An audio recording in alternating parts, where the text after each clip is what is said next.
We're going to salute the flag, please. I pledge allegiance to the flag of the United States of America and to the republic for which it stands, one nation, under God, indivisible, with liberty and justice for all. You want to introduce Carl Yes. McDonald now? Good morning. I would like to introduce Carl McDonald, a new member, hopefully, for Men's Club if he's here. Carl, are you He's here? here, but he hasn't signed up yet. Oh, Carl. Hi, Carl. Welcome very much. Would you like to say something about your life, what you've done before you got here today? Oh, good. You okay? Carl, I've been living here in Mashpee for maybe 50 years. 50 years, okay. 50 years, I think it was, yeah. Does that qualify you as a Mashpee resident? I would say so. Okay, good. I was in construction, building a lot of homes around Pompanesett area, Mashpee area for all these years. Oh, a lot of cheap homes you were building, huh? I Yeah. retired 20 years ago. So. Yeah, retired. Okay, good. Welcome. We're glad to have you with us. Yes. I'd like to introduce Russ. Is got busy right now. Russ, you want to take care of your customer first? I don't want to, but I will. Okay. Come on in. Russ is going to give us an update on the picnic and also efforts at Boys and Girls Club Bill Kelly fundraising. did Russ. arrive. Yeah, but Bill Kelly just came in. Well, first of all, Thank you. for all those guys, members of the men's club who volunteered to work and help out with the fundraising on the 8 Saturdays. Can you hear him? Mike. We're getting a no. Oh. I only have 2 hands. Okay. Yeah. As I was saying, hello? You hear me now? Yeah. Okay. As I was saying, a big, big thanks to all the 29 members of the men's club who worked, put in the time, the 8 Saturdays for the fundraising activity for the Boys and Girls Club. I think we all had fun. Some of us maybe didn't. We had a few responses from people going by, didn't know what they wanted to do. They said they didn't have cash. We said we took credit cards, so they just kept walking. But at any rate, we did very well. The fundraiser report was basically that while we were at Stop and Shop and Roche Brothers for the 4 Saturdays.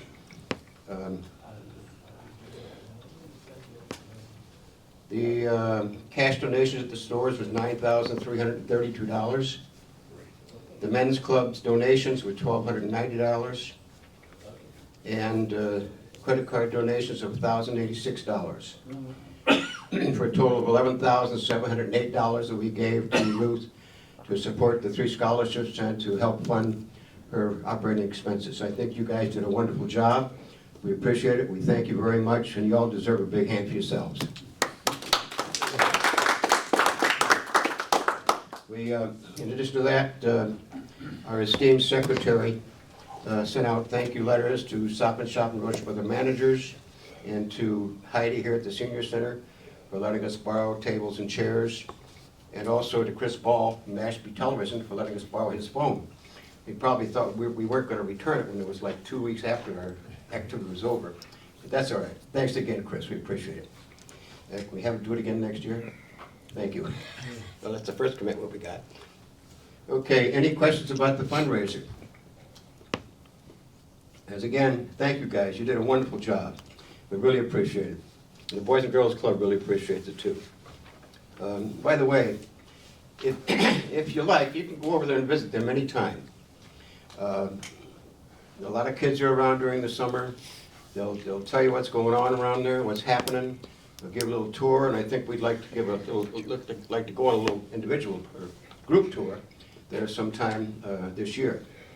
Maybe. We'll see. So at any rate, thanks again. The cookout, which was last meeting, we served enough food for 48 people, but I think we had close to 40. It was a good turnout. We had some spouses available there who helped eat the food. We had a problem with the grill at the very last minute. Where I think we had 6 hot dogs and 2 hamburgers left. We ran out of gas. But we had plenty of food. We had some left over, some potato salad and some pasta salad left over, and some sodas. We gave everything to the senior centers, to the Meals on Wheels people, which we usually do every year anyway. So this year, we bought just enough for the people that came, which is good. Everybody seemed to have a good time. The weather was wonderful. And we had that nice big awning out there also in the patio. That helped. But I'd like to say something a little out of the way here. Is that next year, when it comes to the fundraising and the cookout, I will not be heading it up. It's been 24 years now that I've been involved with the fundraising activity. I started it here at the men's club back in 2000, and I'm tired. And I think it's about time that we have some other people belly up to the bar, so to speak, and help out and run the operation. And also the cookout. I'm by the way, I'm having a little trouble health-wise, so that's another reason I'm going to have to back off on leading these 2 operations. The guys at the cookout did a wonderful job. The guys who were cooking went home and took showers because they smelled like smoke and their wives didn't want to talk to them. But, everybody did a wonderful job, the setup crew, the cleanup crew, and we all had a good time, and that's important, a good time. So again, I wanted to throw this out about myself and not wanting to be heading up this activity anymore. I'll be willing to help, but I'm not going to head it up anymore. Sorry, guys, but maybe some of you younger fellas in your 70s will, and low 80s will help out. Any questions about anything? Okay. Another thing I'd like to mention real quick. The igniter, are you going to talk about Yes, yes.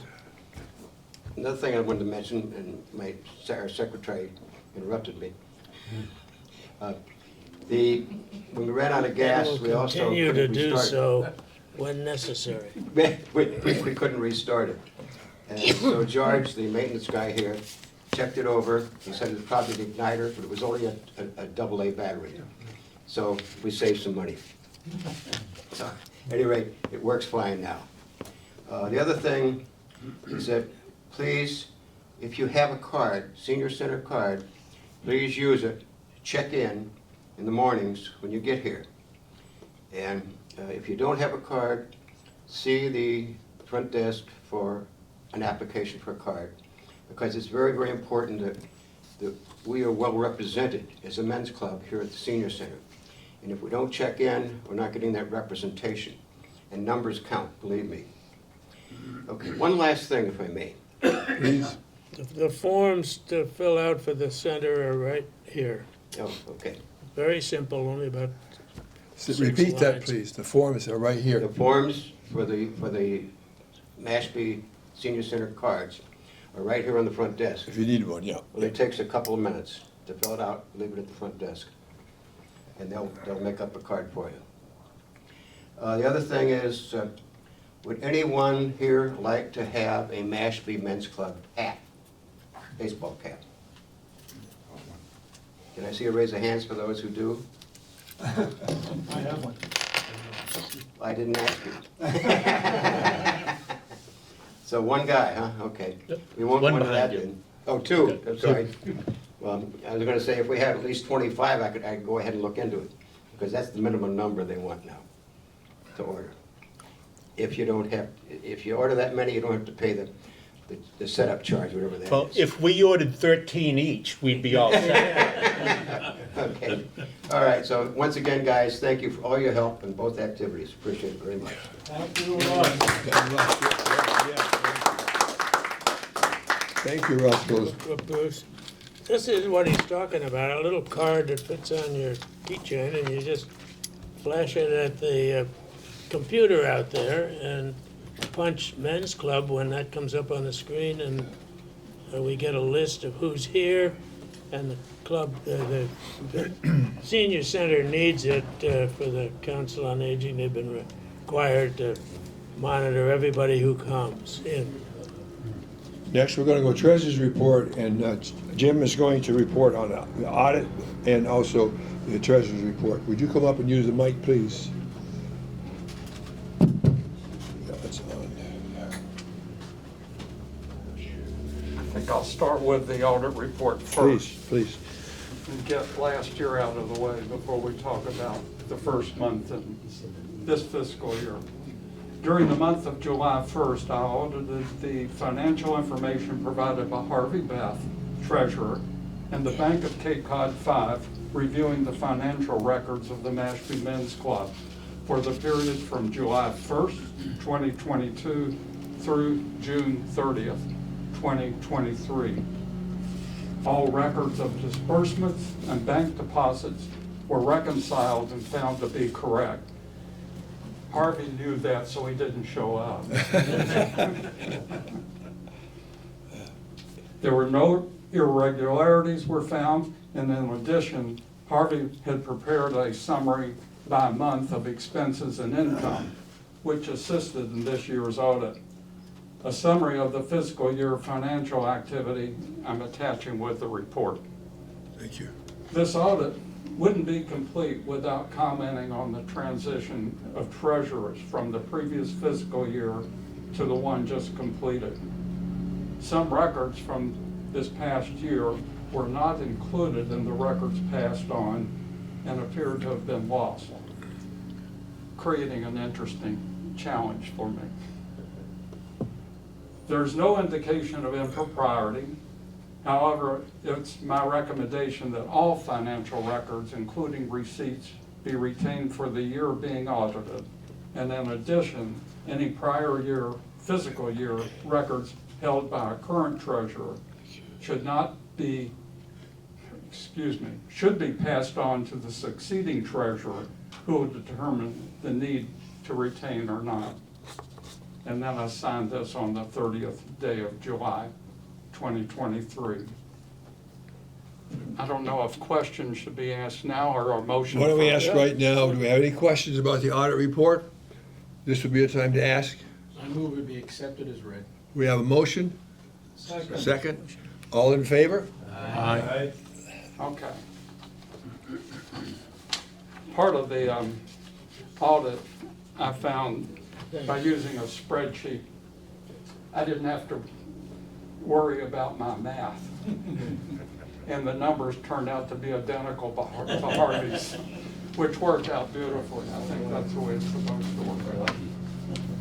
But if anybody wants to see the summary from last year, maybe I can highlight a couple of things.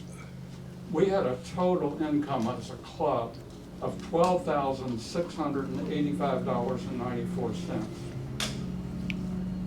Our disbursements, the expenses, were $12,375.82. A net change of $310.12 on the positive side. So we had a good year. The beginning of the year, we had $1,328.10 in our checking account. At the end of the year, we had $1,638.22. So we started the fiscal year in a positive manner, so that was good. I'll do Harvey's treasurer report.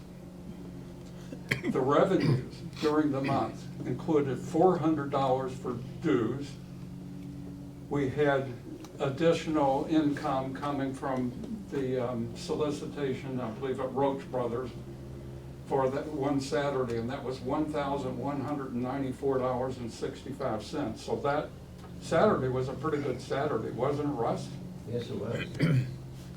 We also had some money returned from the change fund, and that's just part of the ending of the fiscal year. That was $80. So the total revenues for the month were $1,674.65. We had disbursements. Now, this was the bigger check, but two disbursements, one for the Boys and Girls Club of $9,332, and the annual cookout expense of $269.65. So the total disbursements were $9,601.51. So the bank balance as of July 31st is $1,950.72. That's July. So I think again, it's, if we would like to accept that Yeah, we formally. have a motion. Do we have any questions, first of all, about anything? If not, a motion, please. Second? All in favor? Aye. Thank you. Thank you, thank you. Great job, great job. Yes, great job. Audit and the report, yes. We're gonna move on next to the Secretary's report. Berkeley. Yeah, hi, Bill. Come on down, sit with your friend. The first item is consideration of approval of the minutes of the July 11 meeting. They were distributed with the newsletter. Is that permitted? So moved. Yeah, okay, second. Questions? Questions? All in favor? Aye. Aye. Thank you. Secondly, the executive committee consisting of the three of us and Do we hear everything? Do we hear? Russ Maloney. Can you hear anything? No, you're better. Better, Okay. yeah, speak You have to right. hold it that close, I guess. Yes, you do, yeah. Okay.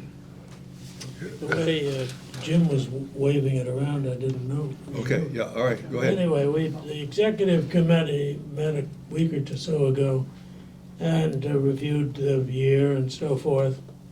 At the time, we have 64 paid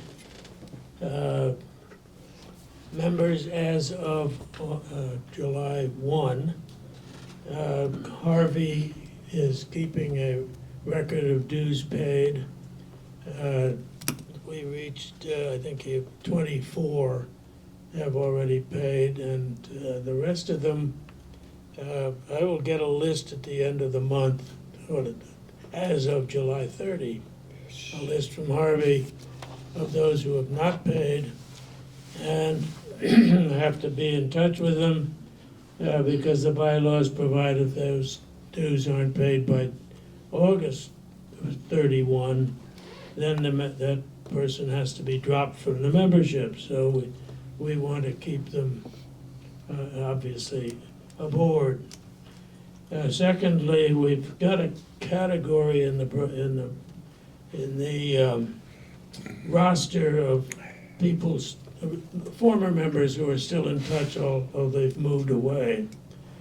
And we reviewed the names, and this is something, there's no dues, although all of them, actually, this year, there were 7 on the list, and they had all paid the dues through June 30th, 2023. Chuck Gassier, a longtime member, excuse me, has already paid his dues for this year, although he can't attend a meeting because he's in Providence now. Bud Abbott is another longtime original member of the club who was involved in many things, including making sure the men's club provided the furniture for the conference room in this building. And so our decision would be to leave those 2 gentlemen on this list. Bill Turner died during the year, and the others will simply be dropped. Names are available if you need them, but they're in your roster and they won't be in your new roster, which will go out as soon as we know what we've got for membership as of the end of this month. We talked about the brochure. It's in final form on a thumb drive and available at the high school, but their printing machine that does the thing with blending, or whatever it's called, middle, so you don't have a white border all around the outside and down the middle. That part died, and they had to replace it. Then I got traveling. We're gonna go back to the high school now, and I will see if we can't get our brochures printed and ready to be used and put around here and sent out, so forth, whatever we need them, soon. I'll remind you that Ed Covey, one of our members, started a veterans group which meets on 2 Wednesdays a month. The information was all in an earlier newsletter. I don't know whether anyone from this club happened to have signed up for it, but it's held in Falmouth. If you're a veteran, don't know about it, send me an email or something, and I can provide you with the information about that organization. I will say that Bruce Willard has proceeded with the business of selling his house and is going to be moving, so that September 12 will be his last meeting here. And That's with luck in selling my house. Yes, yes. we're assuming that Yeah, contract going to be signed. yeah, yeah. During the executive committee meeting, so there being no volunteers to step forward interested in the job of moderator, I told Bruce that he could leave as comfortable as possible, and that I would act as a moderator pro tem or something until we can find somebody to take the job. And that's about all I have to say. I do think that we are going to try to emphasize in this, the balance of this year, improving attendance at these meetings. We've got a really spectacular list of speakers. Bill has done a wonderful job organizing that. Yes, yes. We have trips that are fun, and we've got to increase participation. And that's the end of the Secretary's report. We're going to move right now to our bill on the programs and trips.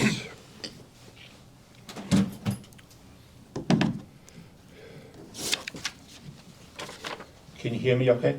Okay, I don't know. So every time when I am over the bridge in that other country and I come back over the Bourne Bridge, I always have a sigh of relief that, boy, I've made it home. I've made it to this island country of ours called Cape Cod. And every single time that I go over that Bourne Bridge, I look over to the right and I see that railroad bridge. And almost all the time it's in the up position, and I always think to myself, what a marvel of engineering that is, to have that whole thing go up and down and have trains go over it.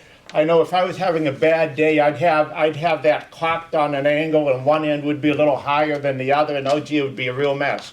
But it always seems to work. And so we thought that for our trip this month, we would have a railroad trip on the Cape Cod Railroad. So that is one of the two possibilities, to go over the bridge.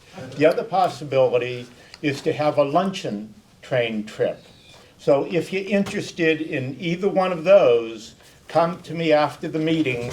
The luncheon trip is a little hefty, that's $80.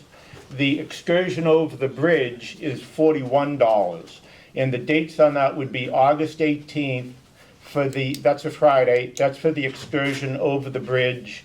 And August 16th, which is a Wednesday, would be the possibility for the luncheon train. So if you're interested, come up and see me. Wives are invited if they want to get out of the house. Next month, we're going to be going to Hui in Woodsville Oceanographic Institution. And Jim Sarrett is going to be helping out with the arrangements on that. So thank you, Jim for doing that. So if anybody has any questions about either of those, no, okay. So we'll move on to our speaker today. And today we have with us Cindy Jones from Heroes in Transition, which is going into its 14th year of assisting veteran servicemen and women, their spouses, partners, and their children. Heroes in Transition was established to carry on Kate's son's mission, Marine Captain Eric Jones, to, quote, protect the troops on the ground, end quote. Heroes in Transition is now providing over 13 ongoing programs. Please help me welcome Cindy Jones.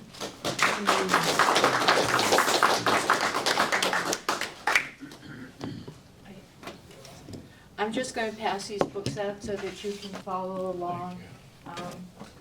Great. Can you all hear me? Yes. I don't need a mic? No. Teacher voice, you know? As what was presented, and I walk the canal, that's my happy place, and I seem to walk it just when the when the railroad bridge comes down. But I have to say that we took our spouses, we have a spouse program, spouses of veterans. We took them on an excursion last summer, last summer, and we did the luncheon train. And it was so much fun to go through and see the cranberry bogs and then get to the bridge. It was, so if you have an opportunity, you should take advantage of it. It's a wonderful thing. As what was said, Heroes in Transition is now going into its 14th year. It started, as you had mentioned, it started because my late husband and I lost our son and our only child, Eric, who literally was born to be a Marine, to be a pilot. That's the only thing he had always hoped for, and he fulfilled that dream. We decided that we would carry on his mission when he came home. Knowing that when the men and women come home, the government does a great job at giving them a 2 weeks training, getting back into the civilian world, and then you're gone. And then you're left with all kinds of unrest within, and you're back into a family that does not really, you have to reconnect with your family, and life has gone on for them while the men or the woman was away being deployed, and then they come back, and then there can be chaos, and communication seems to be a major concern here. So with that being said, we actually started, and Bill played a major role for us when we first began, because we were totally new. My husband and I knocked on every door we could possibly knock on, and I called up the 102nd at the time and didn't even know who I was talking to, and got invited into the 102nd, and it turned out to be the commander, Tony Schiavi, back in almost 14 years ago, and Tony is now on our board. So he's retired from the service, but he's a brigadier general and now is serving on our board. So when we got started, we actually wanted to help the men and the women to adjust, to get them out of the house, and to try to find some bonding for them. So we actually started with the dog program.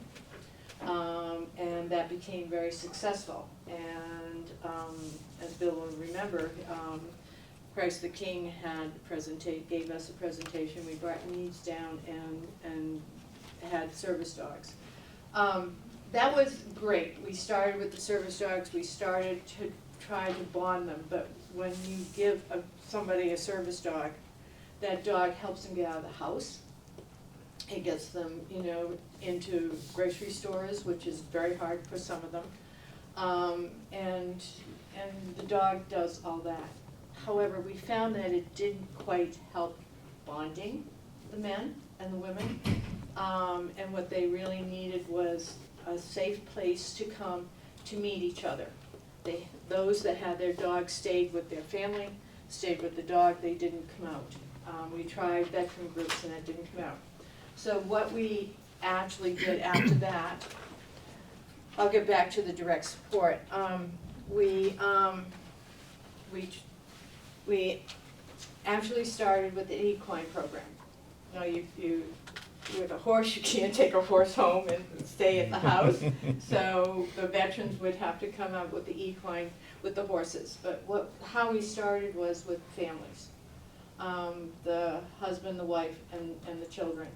The first time we had it, actually it was all the husbands. They were the National Guard, they were first deployed. And our first group was really just the wives and the children. And it was a tough it was tough for them. And I've told this story before where the little girl came and she didn't talk to anybody because her father was deployed for this was her 4th time in her lifetime. So she was angry at her father for being deployed, so she wouldn't Skype him, she didn't write him, she didn't want him anything to, she was so angry that he was gone. And she was in a neighborhood, because in National Guard, they were in the neighborhood with civilian kids, and everybody has their mom and dad home, but she didn't have her dad. So that first night she was very quiet, very shy, got near a horse, was able to get on the horse, but during that time, she was realizing that she wasn't the only child, that all the other children there were also missing their dad, and they wanted. And at the end of that night, she walked back to the car with her mom and said, "Mom, when we go home, I want to Skype Dad because I want to tell him what we did." So it broke the ice for her. And 3 years later, she and her father became part of that program. They came back together, only the two of them. So it proved it was successful. That program is one of our most popular programs with the families. We call it the FIT program. And we do it now at Camp Linden over here in Sandwich. I don't know if you all know Camp Linden. It's such a beautiful setting. It's on a lake, and the stables over there are run so beautifully. And so we are now there, and we have a week. We have 3 weeks. 3 separate sessions, and the families come and they not only just ride the horse, but they learn how to massage the horse. They learn to be next to the horse, where the energy points are on a horse, identify and learn how to put a saddle on and that. So the whole families are assigned a horse, and then after that they go horseback riding, and then they have dinner. And one of the things with all our programs is that there's always food. We always try to provide that meal, because that food, put food and people together, there's a bonding, there's a relaxation, there's a feeling of acceptance. And I'm going to say it, that if you go through the Bible, through your Gospels, Jesus did his preaching mostly with food. He always with meals. So we have found that when we do the meals, we bring the families together and they talk, and that opens up that door. So what happened after the FIT program is that we then started looking. Excuse me, can everybody hear? Can we all hear her talking? I'm good. I don't want to miss this. I don't want them to miss this. Okay. Are we all set? You hearing? No problem. Okay, thank you. I'll take a mic if you want me to, no problem. Well, we've had the complaints in the past about people just not being able to hear. So. Do you want me to use the mic? Yes, just use the mic. Won't do any harm. No, okay. It may do some good. Otherwise, Okay. we may be missing some valuable information. Okay. We approached one of our runners, and I'll get into our fundraising afterwards, but we had Nicole Spencer, who is our executive director, also is a runner. She has running groups, and she had an idea of doing a ruck race, which means they're running with 20 to 30 pounds on their back. It started with 30 and now it's 20. And the first ruck race was from Ground Zero, New York, from Manhattan to Cape Cod. And the reason why is because my son, we raised my son in Westchester County in New York. Eric he went to school, but he went to school in Boston, he went to Northeastern, so our family's from Boston, so he had both New York and Massachusetts. But, so when that ruck race happened, there was special bonding that happens when you, and when you race with a team and you run 38 hours around the clock, and you're in a van and you try to sleep and somebody's out running and you got a van and you're next up for our legs that you're doing 3 or 4 miles, you kind of bond with each other. They're living so closely. When they came back, one of our runners was John Alexander, and the driver for the van was his wife. One of the drivers was his wife, Kristen Alexander. And when they came back, it was such an experience for everybody. We had 2 teams that did this race, and they actually closed 3 lanes on the bridge, the Bourne Bridge. They closed it so our runners could come over. It was quite a feat. We asked John if he would be our facilitator for veterans, and John at the time was a Barnstable police officer. He had been to Desert Storm, big guy, wonderful man, absolutely wonderful, very quiet. And he was thinking about it, and his wife looked at us, Nicole and May, and said, well, what about the wives? And that did it all. And I have to say it, I know I'm in a group of men, and I'm so honored to be here, if there's one woman, is that it was the wives that got the husbands to come. And once we started a couples program, the men started coming with their wives, and then the men started bonding. And since they have all the shared experiences that, going through deployments, going through combat, this created such a strong group. So that this opened the door to all our programs. So we now have a veterans group. Once a month they meet and do different activities. They do shooting. They'll go to Cape Cod Gun Works. They'll do axe throwing. They'll do hiking in the mountains. They get together. They'll do kayaking. Every month there's something, and also there's our equine. We also have taken them on horses as well. So our veterans group has now become very strong, and we created that bond. And I told you, I started talking about our couples program. The couples program is what gave us the power to move on. And so every other month, couples get together. And we're on Instagram, we're on Facebook. I mean, if you see us, there'll be, like, especially during the summer, Right Away is a company that does activities on the water on the Cape. They will do activities for our couples. They do paddleboarding and kayaking. Couples, sometimes they do a dance, the Valentine's, they get together for dinners, and every other month there's an activity. The opposite month, the months that we're off, is a spouse's month. This is very important, because the wives have to share. Being married to a man, or being a partner to somebody with PTSD, or somebody who has not even knowing what the triggers are, they need that support.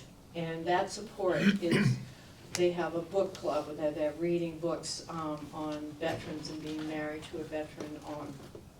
They're supporting each other. And I just mentioned that they did that train ride, and I was fortunate enough to be invited to go with them. And I listened to their stories, and it just, you can hear it. You can hear the bonding that goes on. You can hear I want to say the sisterhood. They help each other in how to look at different situations. It's an important part of what we do.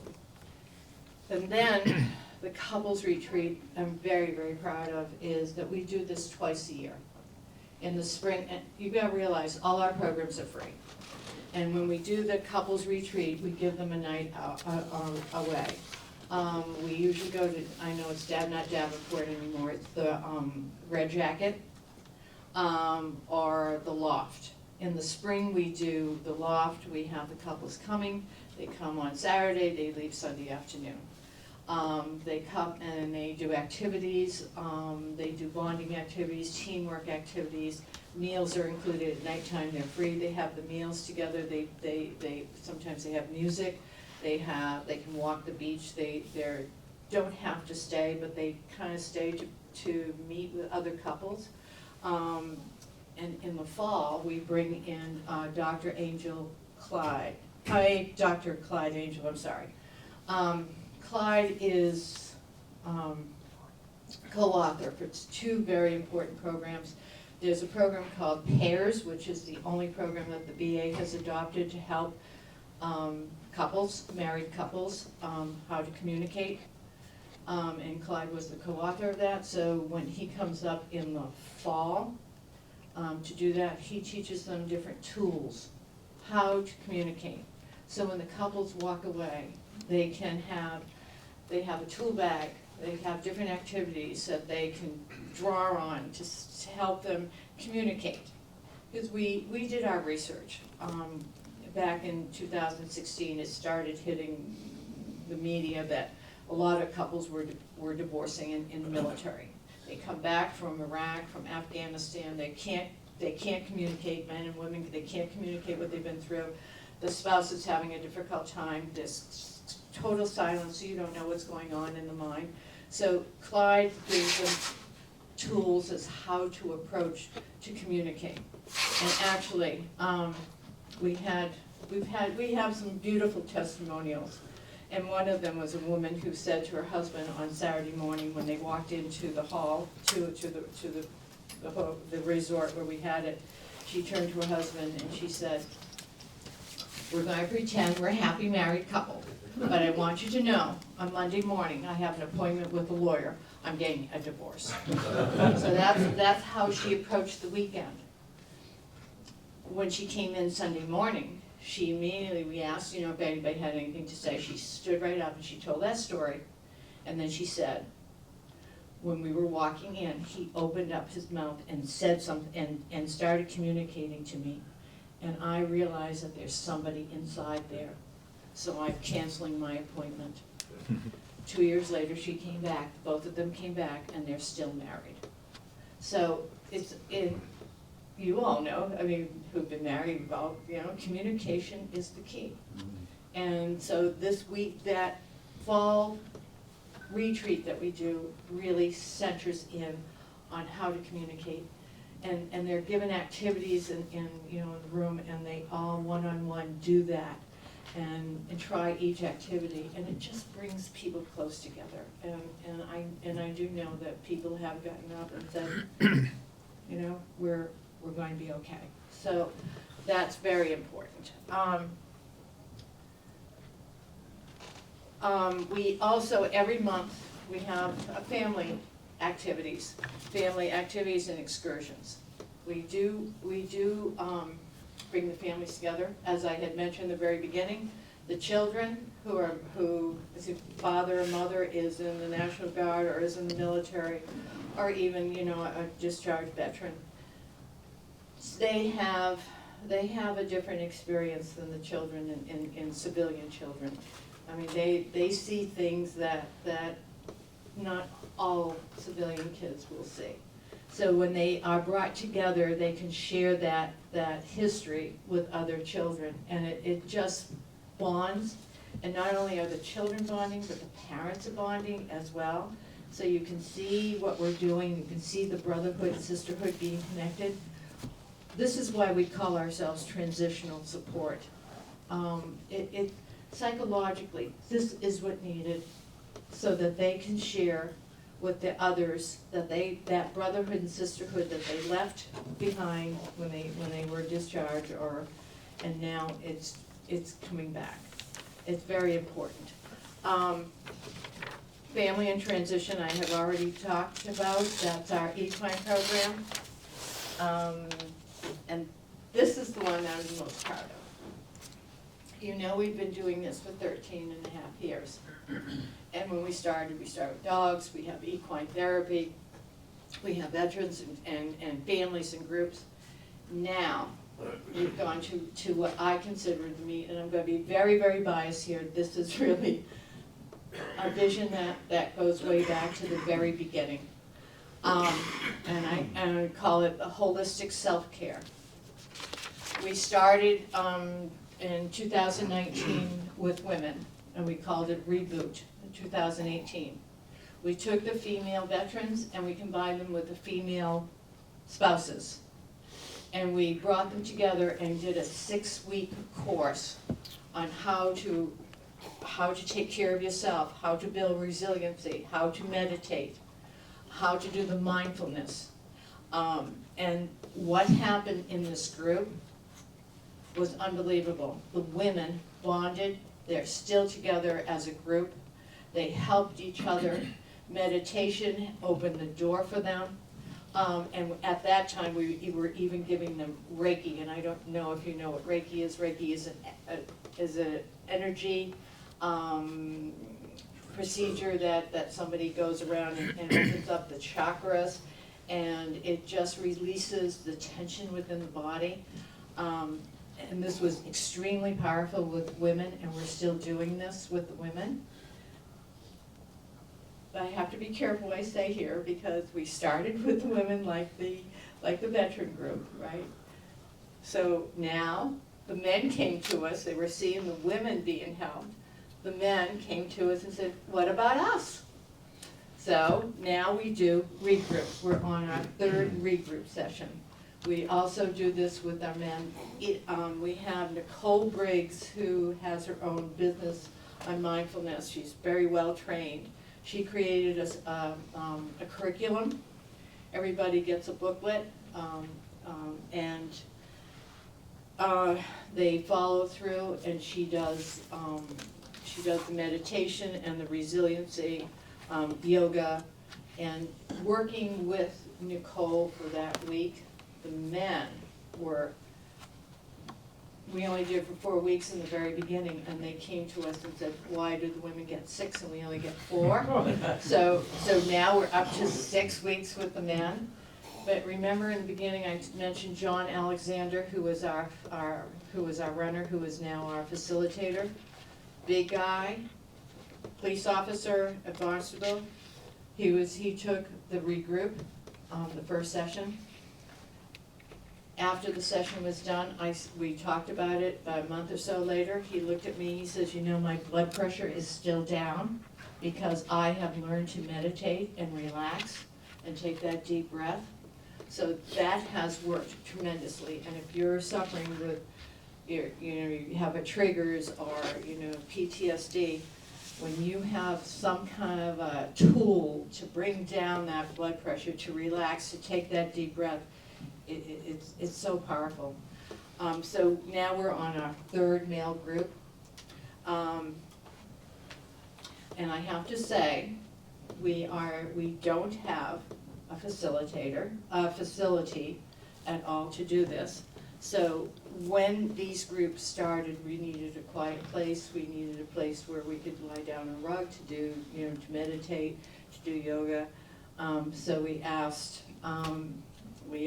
Mashpee TV if we could use their facility, and they have been wonderful to us. So that's where we have our programs. I'm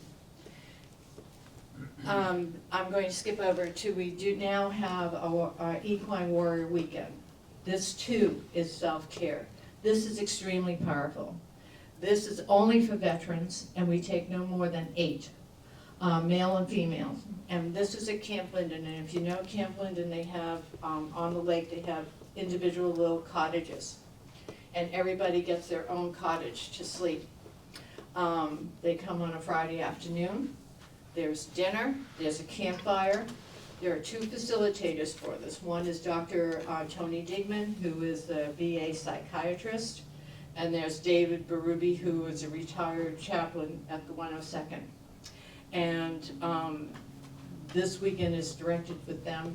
In the morning, at 6 o'clock in the morning, they have their breakfast. They immediately go up to the stables which is up the hill, and they are with the horses all day. And Amanda Weiss is she owns the stable, and what they do is they take 10 horses, they put them in the arena, they take the 8 veterans and the 2 facilitators, and they say, pick out your own horse. And it is amazing. I don't know if you know anything about horses, but horses are extremely powerful. You make a connection with the horse, you just look at that eye. And so the veterans go out into the arena and they pick the horse and they work together. And it's amazing to watch it happen because there's a bond. You know, I've seen a veteran go to one horse and it didn't work and go to another. And there's a bond between the horse and the veteran. During that time they are with the horses, Amanda brings in the veterinarian as well. And veterinarian helps them, they learn how to do all the tagging and all that, but then there's a Reiki specialist that comes in. And a Reiki specialist, it could be the veterinarian, was a veterinarian, but now we're going on to Paula O'Rourke. I don't know if you know Paulette O'Rourke, she's here in Mashpee. Anyways, she teaches them how to do Reiki on a horse. And if you ever want to see a horse totally relaxed, just try that Reiki. In fact, Paulette has actually saved a horse from being put down. There was a horse that was colic, and the owner was away, and the horse was down on the ground, absolutely done. And the ranch hand called her up and said, can you know, Jan, what are we going to do? And Jan said, put the horse under, put him down. And Paulette was there, and Paulette said, Jan, let me just try the Reiki. And Paulette got down and did the pressure points on the horse and the Reiki, and that horse passed it, and the horse was fine. Actually, Reiki is an amazing, it works for us. I have treatments, it's just amazing activity for the body to get rid of those pressure points or the blockages that we have. So our veterans are with the horses. They're with their own horse, they do the Reiki, there's a bond there, and then there's a bond with those who are there, because there's 10, right? And so that whole weekend is a special bond. The weekend ends on Sunday afternoon, and then what we do is periodically throughout the year, we open it up. Anybody who has taken this weekend comes back for a few hours, 2 or 3, 4 hours, on a Saturday or Sunday to reconnect with the horse. Horses are amazing. We're going to add, once we get started, the Sunset Reiki rides will happen next year.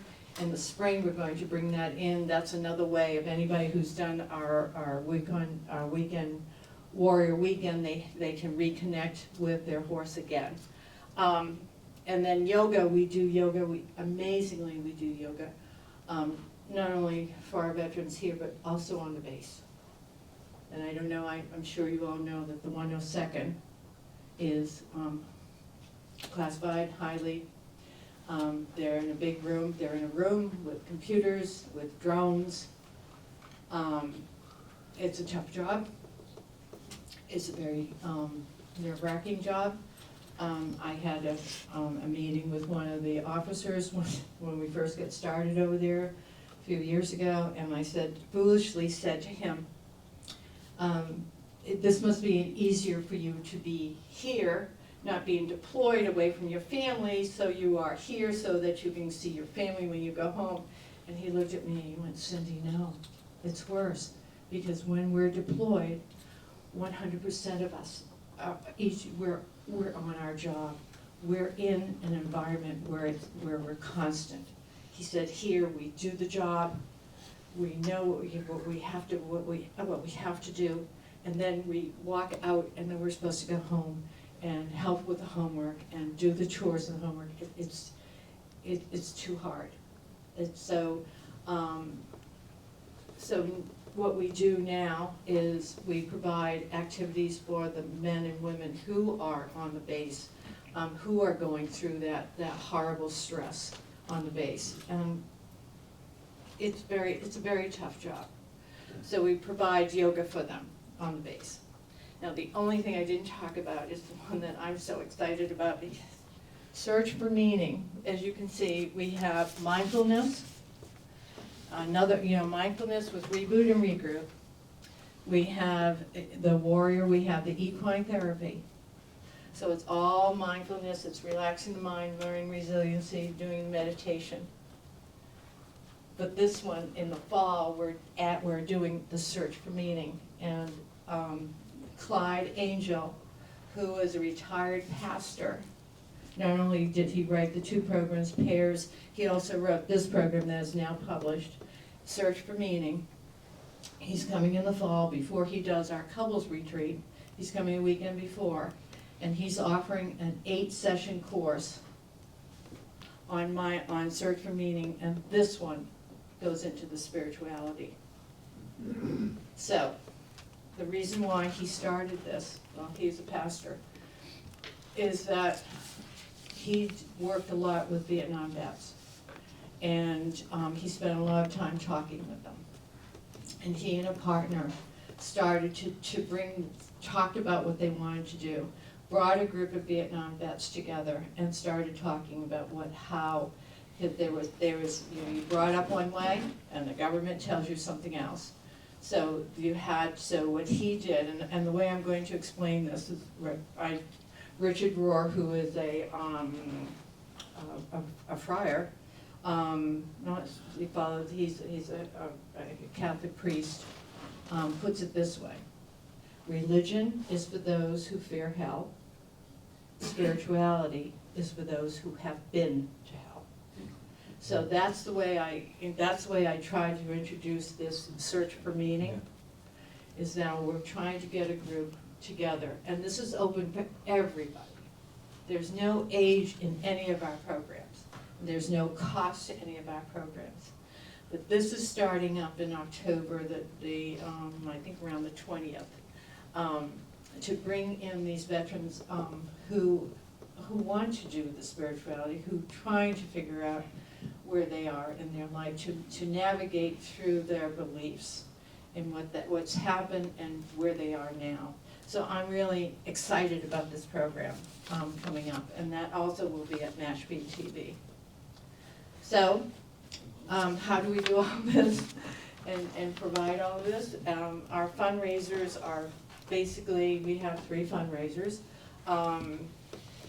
We have our fall gala is coming up September 22nd at the Coonamessett. We've always done that. This will be our 14th one.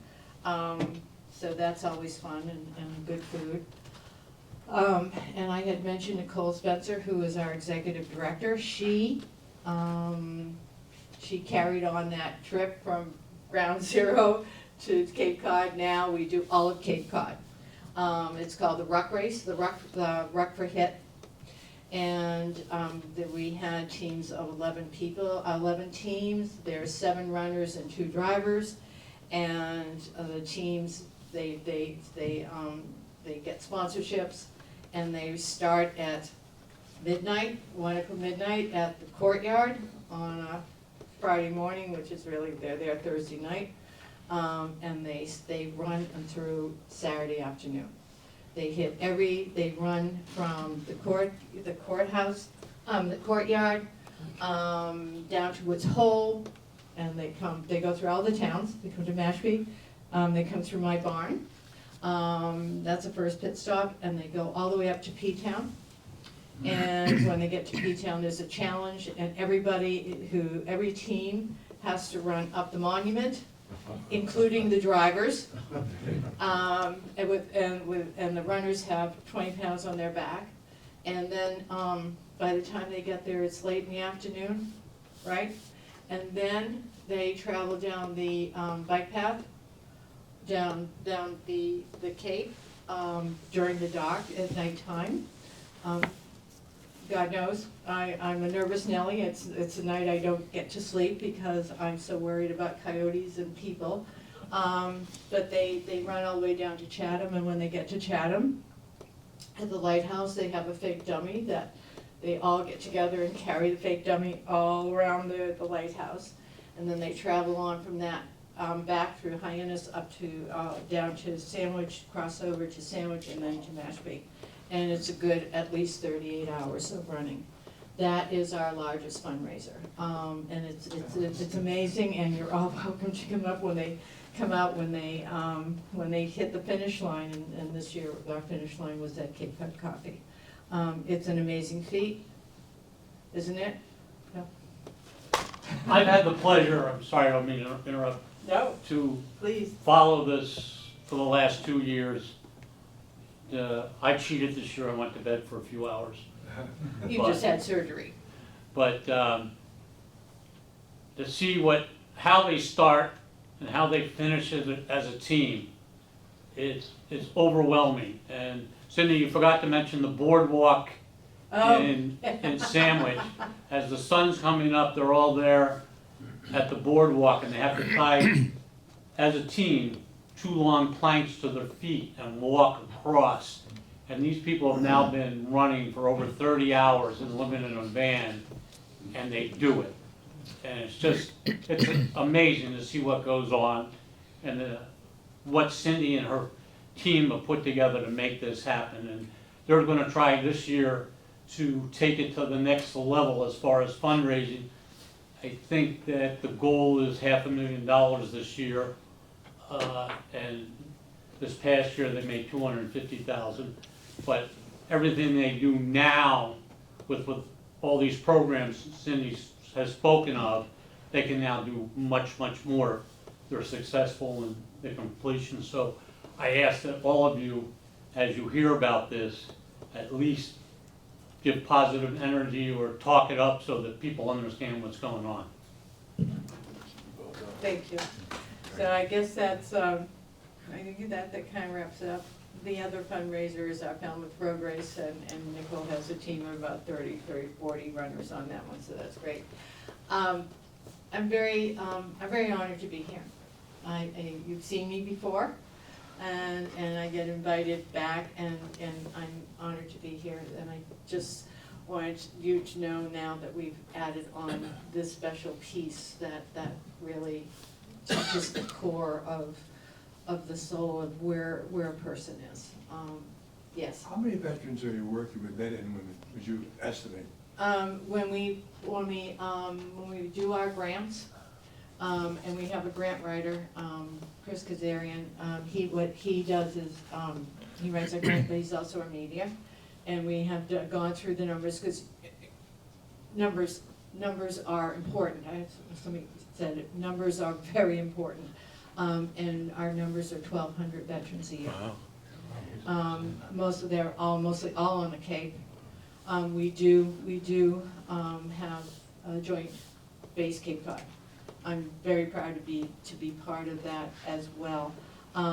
We do have a few people over the bridge that come to our programs, especially our retreats, and so we bring in that part too, but mostly on Cape Cod.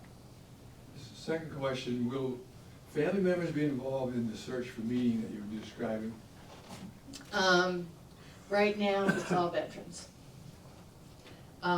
Because it focuses in on your experience as a veteran, the things that the government has you doing or had you do. So it's with that. But that's a good point, and I'm glad you brought that up. In our regroup, and here's another story. And when we started our regroup, the very first time with men, one man came in that night, and as they were going around, talking, who are you? And he very quietly and shyly said, my wife wants a divorce. And everybody's sitting there like, that's not the greatest way to start a session, a program, a 6-week program. At the end of that session, each one got out of it. That same man said, my wife saw such a change in me that I'm now talking and I'm calmer. My son has come to me and asked if he could come to class with me so that he could learn how to relax, how to control himself, how to meditate and bring himself down. So we are, because of that, Nicole Briggs, and we have talked to Nicole, and this truly is where my mind is. We've talked to Nicole, and Nicole is developing a program for children to do the mindfulness, to have that understanding, that resiliency. So Great. in time, that search for meaning may be opened up. It would be nice. I have a husband and a wife coming to this program. Not I do, but she came up to me, she says, my husband and I, they are divorced. They're both military, they both saw combat, they were both in Iraq. And they had a hard time, they're co-parenting their child. They're very tough in the beginning. They started to being able to be civil to each other, and they both are signing up for this program. So I have great hope for this. Great, thank you. Thank you. Other questions? Yes. Yes. Cindy, what type of aircraft did Eric fly when he was in the Corps? Eric was a Huey pilot. Was what? A Huey pilot. Yeah, a chopper boy. Yep, he was. He wanted helicopters. He didn't like fixed wing. He wanted that helicopter, and Huey's is what they used in Was Vietnam. it combat support or was it Combat. rescue? Okay. He was on a combat mission that night, and I have to, it was it was the perfect storm. Everything was wrong that night. They went over the fires with the night goggles, so you can't, so everything was distorted. There was no horizon. The infrared light on his side was not working. There were two, the Cobra and the Huey. The Huey always follows the Cobra, totally incompatible at that time. Two air Support. supports are totally incompatible in motion, and what happened was that there was the lines of communication were down, so they couldn't find each other in the air. So the Huey came up on altitude, the Cobra came up on altitude and the Huey was on top. That night, four Marines perished, and it was just their time. What year was that, by the way? It was 2009, October 2009. 26th. Yeah, it was God's plan. That's all I can say. I'm very proud of him. Yes.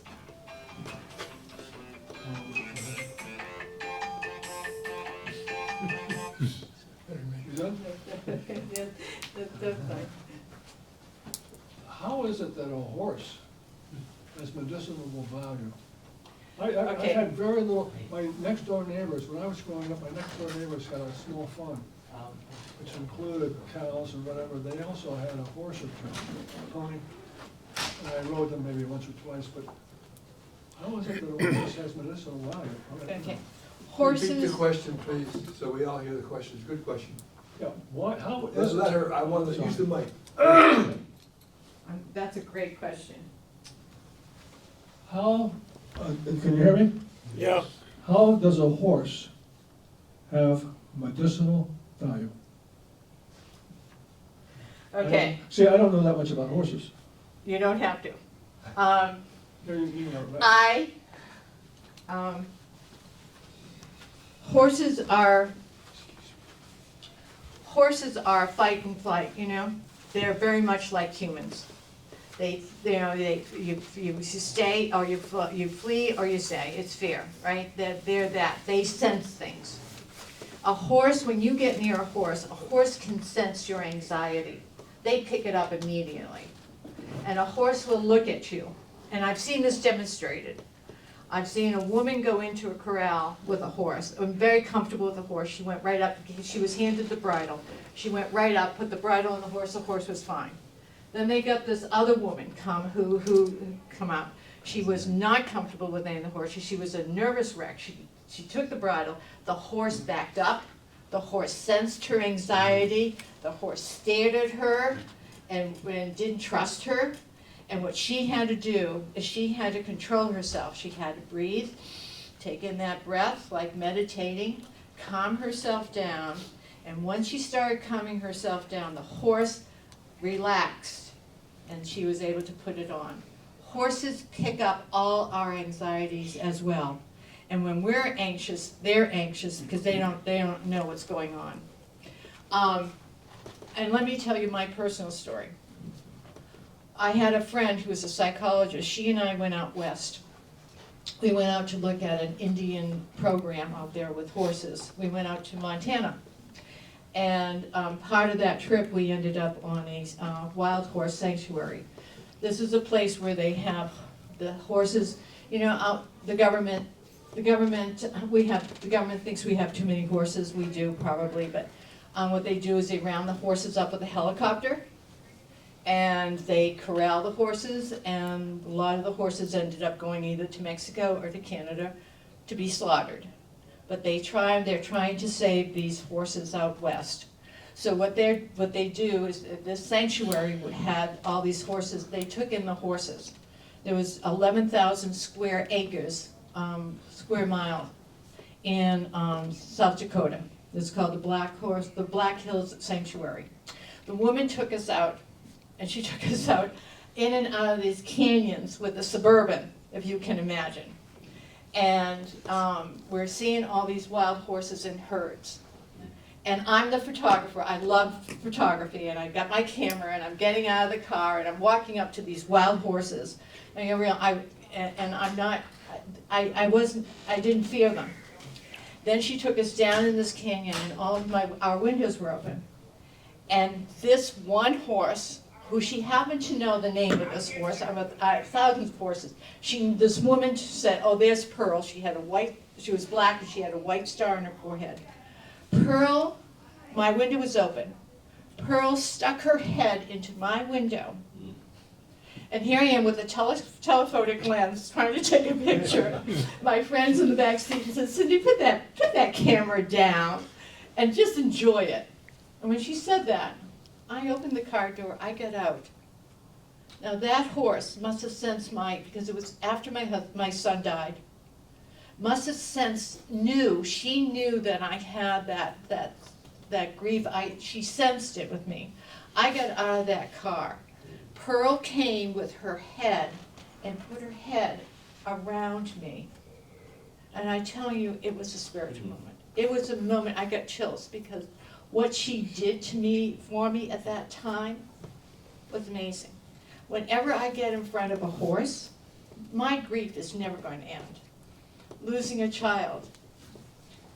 I've lost my husband. I get that. We do, spouses, you lose your parents, you know that. You lose your parents, you lose your past. You lose your spouse, you lose your present. When you lose a child, you've lost your future. I don't consider a future here. When I am with a horse, if I get in front of a horse and I just look into the eyes of a horse, I actually feel that grief leave me. It goes right here. It doesn't run away. It's right here. That's why when I need to feel that peace, I will go to the stable and just be near a horse. Horses have that magical power of connecting with a human. And if you have PTSD and you're with a horse and you're assigned a horse, you have to learn, like I said about the woman with the bridle and she was a nervous wreck. She had to control herself. She had to take deep breaths. She had to relax. And once she relaxed, the horse related to her totally. The horse will do whatever you want if the horse is comfortable with you. So that's what horse equine therapy will do. You're with an animal that no judgment. There's no judgment with the horse. If you're with a psychologist or you're with a person, they know your past, they could judge you and everything else. Horses don't know anything. All horses are looking for is that calmness within you, and they connect. So horses are extremely powerful. And when we do our equine weekend, we have combat vets who have been through a lot, who have been ambushed in that. And when they're with the horse, there is a calmness there. They have a weekend of just letting go. It really is powerful, really is. Do we have other questions Thank for our you for that guest? question. If not, we certainly want to thank you very, very much for Thank you. coming.